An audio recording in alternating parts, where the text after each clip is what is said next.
On my channel, I have a lot of videos because I've been using video journaling as a form of therapy to get my thoughts and feelings out and also help me process a lot of things.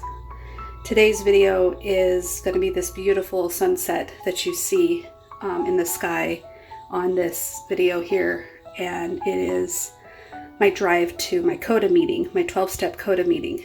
And the beautiful sunset mixed with this CODA meeting recording. I recorded my share. The thing that I shared was, I don't know, about 5 minutes or so of me talking about my past, my present, my fear of the future, my hope for the future.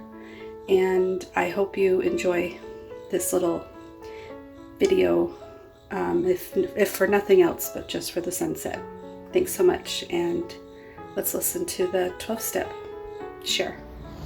Hi, I'm Crystal. I'm codependent. Hi, Crystal. I've been coming to this group for over a year, and that's when I left my husband last year, moved in my own apartment. It was the first time I was ever on my own at 40 years old, and it was like a really extremely freeing feeling because my husband, as I said earlier, was extremely controlling and possessive and demanding, and I was a blank slate when I met him in my early 20s, and coming from a codependent childhood and upbringing, I knew that it was my responsibility to keep him happy, so I made sure to comply.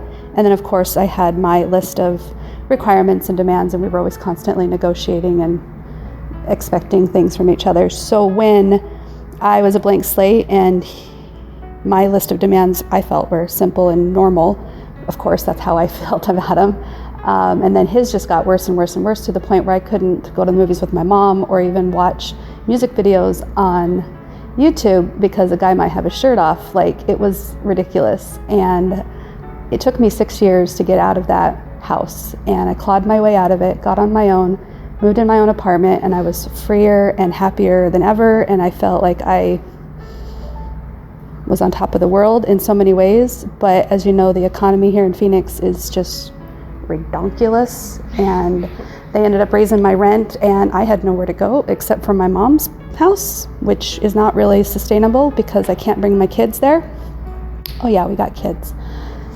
And I was trying to bounce and juggle everything, and I just couldn't. And I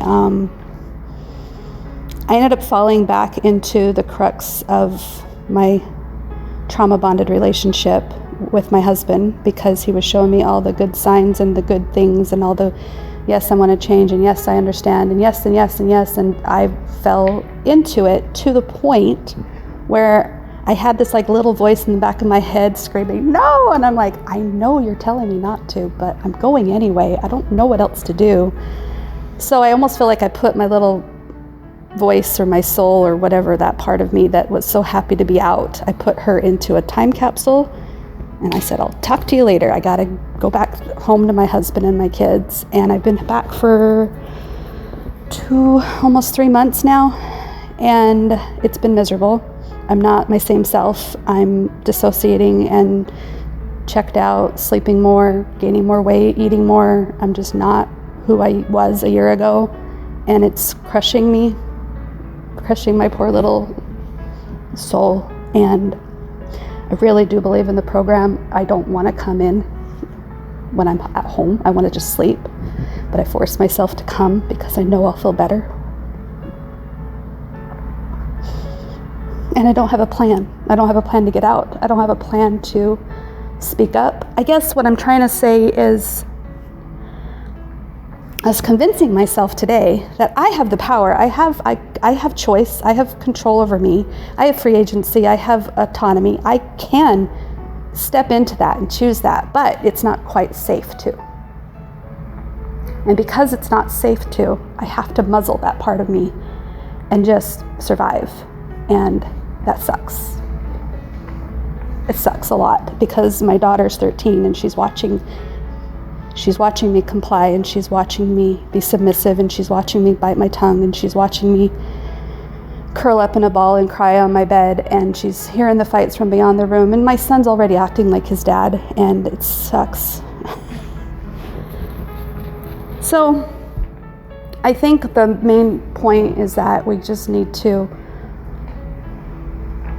keep coming back to whatever works, therapy or 12 steps or whatever, group sessions, whatever you can do, because the repetitiveness of the 12 promises, 12 steps, the back and forth patterns of codependency and recovery, hearing it over and over again, I can almost recite it verbatim in my memory, in my sleep.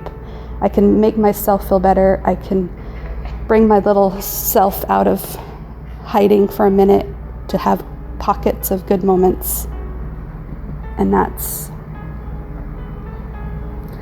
the best I can do for myself at this time. But I hope to have a better share next time. Thank you. Thank you, Crystal.